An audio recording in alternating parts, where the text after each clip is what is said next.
Aditya Degree Colleges, leading companies లో 10,000 plus placements with 13.5 lakhs highest package.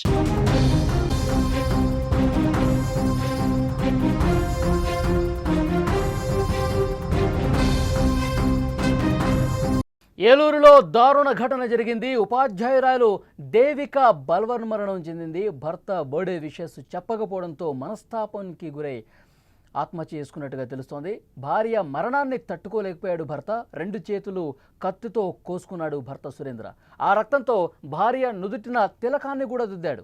I love you దేవికాని గోడ మీద కూడా రాశాడు. ఇంట్లో సురేంద్ర కుప్పకూలిపోయాడు. వెంటనే అతన్ని ఆసుపత్రికి తీసుకెళ్లారు. సురేంద్ర కూడా ప్రభుత్వ ఉపాధ్యాయుడే. ఏలూరులో వేరువేరు పాఠశాలల్లో ఇద్దరు కూడా పనిచేస్తున్నారు. చిన్న విషయానికి ఆత్మహత్య చేసుకుందా, ఇతర కారణాలు ఇంకా ఏమైనా ఉన్నాయా అనే కోణంలో దర్యాప్తు చేస్తూ ఉన్నారు. ఏలూరులో దారుణ ఘటన చోటు చేసుకుంది. భర్త బర్త్డే విషెస్ చెప్పకపోవడంతో మనస్తాపానికి గురై ప్రభుత్వ ఉపాధ్యాయురాలు బలవన్మరణానికి పాల్పడిన ఘటన స్థానికంగా సంచలనంగా మారింది. ఏలూరులో వేరువేరు ప్రభుత్వ పాఠశాలల్లో దేవిక సురేంద్ర దంపతులు పనిచేస్తున్నారు. ఆదివారం దేవిక పుట్టినరోజు. అయితే భర్త సురేంద్ర పట్టించుకోకుండా స్కూల్కు వెళ్ళిపోయాడు. దీంతో మనస్తాపానికి గురైనట్టుగా తెలుస్తోంది. దేవిక ఇంట్లో ఉరేసుకుని చనిపోయింది.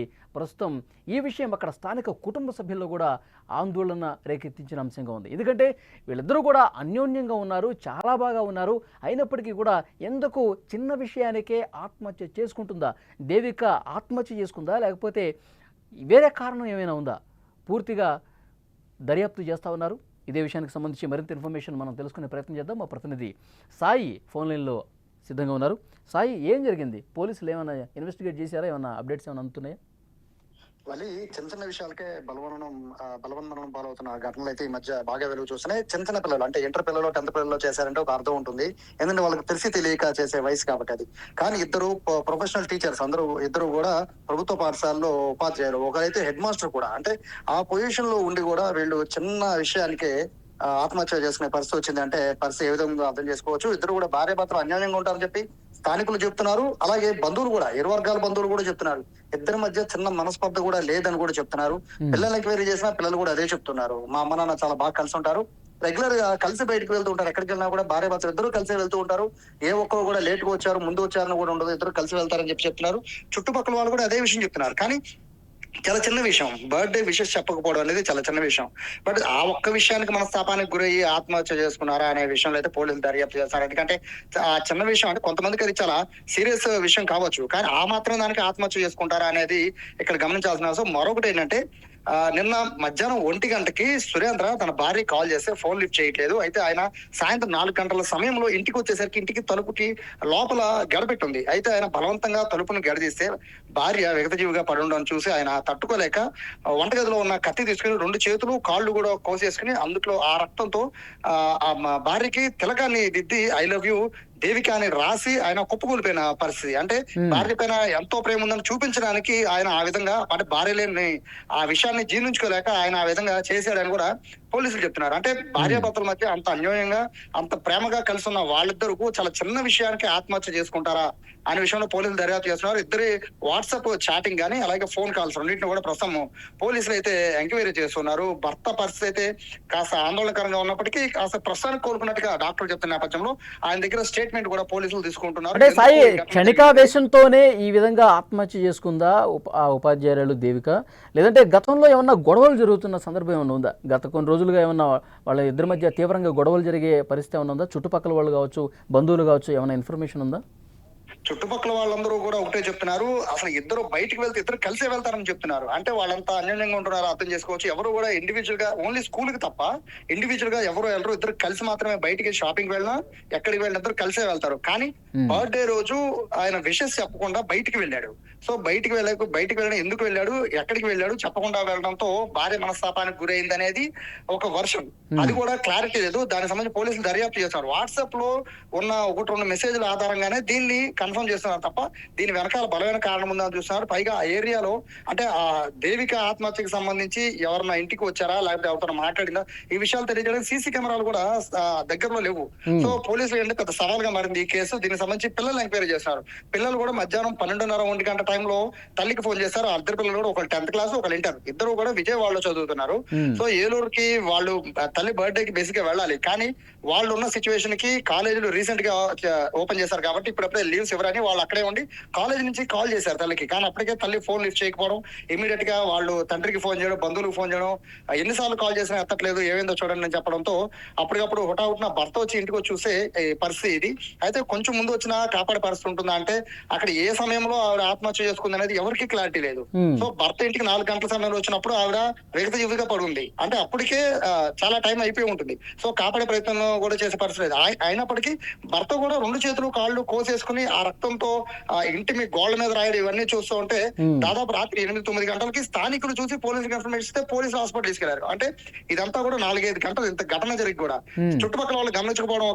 ఇక్కడ భర్త విషయంలో అయితే చుట్టుపక్కల వాళ్ళైతే ఒకటే చెప్తున్నారు, ఇద్దరు చాలా కలిసిమెలిసి ఉంటారు, గొడవలు అయితే పడినట్టు మేము వినలేదు అని స్థానికులు కూడా చెప్తున్న నేపథ్యంలో బంధువులు అయితే దీని వెనకాల ఖచ్చితంగా దేవిక బంధువులు అయితే ఖచ్చితంగా ఏదో ఒక కారణం ఉండే ఉంటుంది, మా కూతురు చిన్న విషయానికి ఆత్మహత్య చేసుకోదని చెప్పి వాళ్ళు బలంగా చెప్తున్నారు. ప్రస్తుతానికి కోలుకుంటే తప్ప, పూర్తి స్థాయిలో సురేంద్ర కోలుకుంటే తప్ప అసలు ఏం జరిగిందని తెలిసే అవకాశం లేదు. ప్రస్తుతానికి అయితే 2 మొబైల్స్, 2 మొబైల్స్ ని కూడా ప్రస్తుతం పోలీసులు చెక్ చేస్తున్నారు. వాటి ద్వారా ఏదైనా ఆధారం దొరుకుతుందని చూస్తున్నారు.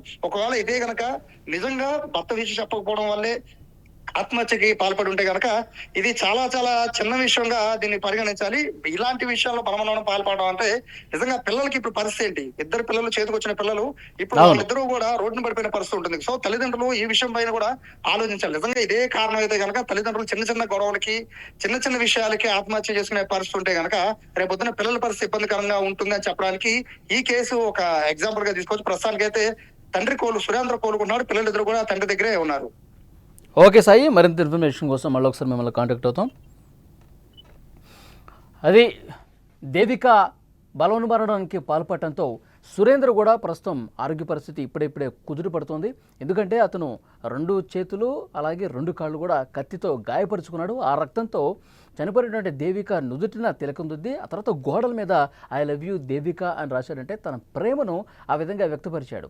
నేను నీకు బర్త్డే విషెస్ చెప్పలేదని చెప్పి నువ్వు ఇంత దారుణానికి పాల్పడ్డావు, నీ మీద నాకు ప్రేమ ఉంది, నాకు ఇష్టం ఉంది, హ్యాపీ బర్త్డే అని చెప్పి అతనే చెప్పుకుంటూ తన రక్తంతో గోడ మీద ఐ లవ్ యూ దేవిక అని రాశాడంటే ఆ విధంగా ప్రేమను వ్యక్తపరిచాడని చెప్పి అక్కడ కుటుంబ సభ్యులు చెప్తున్నారు. కానీ చుట్టుపక్కల వాళ్ళు కూడా ఎప్పుడు కూడా వీళ్ళు సీరియస్గా గొడవ పట్టడం కానీ తగులాడుకోవటం కానీ ఎప్పుడు కూడా మేము చూడలేదు. అంత ఆందోళనకర పరిస్థితులు అయితే గతంలో ఎప్పుడు కూడా వాళ్ళ ఇంట్లో కనిపించలేదని చెప్పి ఇరుగు పొరుగు వారు చెప్తున్నారు. సో పిల్లలు కూడా అసలు ఏం జరిగిందో మాకు అర్థం కావట్లేదని చెప్తా ఉన్నారు. దేవిక కుటుంబ సభ్యులైతే ఆత్మహత్య చేసుకునేంత పెరిగింది కాదు, చిన్న చిన్న విషయాలకి ఈ విధంగా బలవన్మరణానికి పాల్పడే పరిస్థితి లేదు. కానీ ఏదో జరిగింది, ఏదో ఉంది, దాన్ని బయట పెట్టాల్సిన అవసరం ఉంది. సో ఇద్దరికి సంబంధించిన గత కొంతకాలంగా వాళ్ళు మాట్లాడుకున్నవి, వాళ్ళు చాట్ చేసుకున్నవి, వాళ్ళు సంబంధించిన విషయాలు ఒక్కసారి పరిశీలిస్తే వాస్తవాలు ఏంటో కూడా అర్థమవుతాయి, వాస్తవాలు ఏంటో కూడా బయటకు వస్తాయని చెప్పి దేవిక కుటుంబ సభ్యులు ప్రస్తుతం చెప్తున్నారు. సో అక్కడ కుటుంబ సభ్యులు తీవ్ర ఆవేదనలో ఉన్నారు. దేవిక ఒక్కసారిగా అందరినీ షాక్కి గురి చేసే విధంగా బలవన్మరణానికి పాల్పడటం అనేది అక్కడ వాళ్ళ కుటుంబ సభ్యులనే కాదు ఆ కాలనీ మొత్తం కూడా ఒక షాక్లో ఉన్నటువంటి పరిస్థితి ఉంది. విజయవాడలో 2 పిల్లలు చదువుతున్నారు. తల్లికి పుట్టినరోజు శుభాకాంక్షలు చెప్పడానికి ఫోన్ చేయగా దేవిక ఫోన్ ఎత్తల. తర్వాత భర్త ఇంటికి వచ్చి చూడగా ఆమె చనిపోయింది. దీంతో భార్య మరణాన్ని తట్టుకోలేక సురేంద్ర ఇంతకుముందు నేను చెప్పినట్టు 2 చేతులు కూడా కత్తితో కోసుకున్నాడు. ఆ రక్తాన్ని భార్య నుదుటిన తిలకం దిద్దాడు. గోడ మీద ఐ లవ్ యూ దేవిక అని రాసి ఒక్కసారిగా స్పృహత పెడిపాడు. ఆ తర్వాత వెంటనే 2-3 గంటల తర్వాత స్థానికులు వచ్చి చూశారు. ఎందుకంటే రోజు ఈ సమయానికి భార్యాభర్తలు కనిపించేవాళ్ళు, అటు ఇటు తిరిగేవాళ్ళు. కానీ దేవిక కూడా అసలు బయటకు రాలేదు. భర్త సురేంద్ర ఇంటికి వచ్చాడు కానీ స్కూల్ నుంచి మళ్ళీ బయట ఎక్కడ కనిపించలేదు. అనుమానం వచ్చినటువంటి అక్కడ ఇరుగు పొరుగు వారు ఒక్కసారి లోపలికి వెళ్ళి చూస్తే రక్తపు మడుగులో పడున్నాడు. వెంటనే పోలీసులు కంప్లైంట్ ఇచ్చారు. పోలీసులు మళ్ళీ కుటుంబ సభ్యులు కూడా ఇన్ఫర్మేషన్ ఇస్తే వచ్చి చూశారు. ఇది తర్వాత కేసు నమోదు చేసుకుని దర్యాప్తు చేస్తున్న పరిస్థితి అయితే కనిపిస్తుంది. అయితే దేవిక మరణానికి ఏదో ఒక బలమైన కారణం ఉంది అని చెప్పి బంధువులు ఇంకా చెప్తున్నారు. పోలీసులు ఇన్వెస్టిగేషన్ తర్వాత వాస్తవాలనేవి బయటకు వస్తాయి.